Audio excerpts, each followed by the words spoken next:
Hey, welcome back. So we are talking about the next episode of Night Gallery. This is season 2, episode 10. And I'm doing a quick short video here because there is barely any horror involved. I would say this is not a horror episode, but I'm going to briefly mention it because the first of the two segments here does deal with a ghost, although the ghost is not scary in any such way. Doesn't kill anyone, no one dies, so I would not call it horror. I would call this a fantasy. It's called The Dark Boy.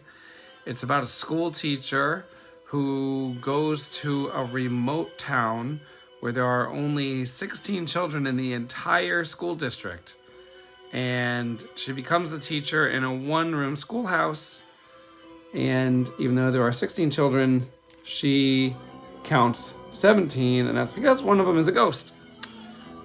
She figures out that the kid is a ghost, and she goes to the ghost's dad and lets him know that she sees the son. Basically, that's basically it. And not, I wouldn't consider it horror. It's okay. Actually, I found it to be quite boring. It was almost a half an hour long. I think it was the longest segment of the whole series. Possibly also the most boring segment. I think I'd give it maybe a 3 or maybe a 4 out of 10. Like, nothing happens, really. It does feature Gail Sondergaard. It's one of the supporting characters. She's an old woman that lives in the town who kind of knows that there's a ghost but doesn't tell the teacher.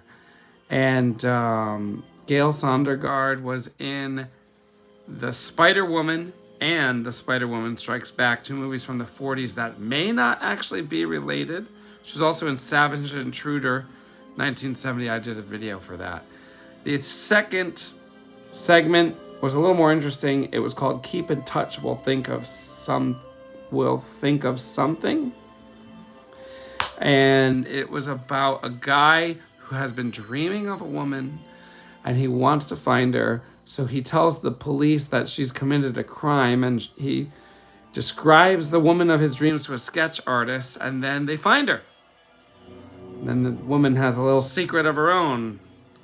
Not horror. It's just kind of like a weird Twilight Zone type episode featuring Alex Cord from The Dead or Alive, which I also did a video on.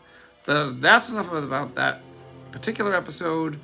So join me next time for probably a full episode. See you later.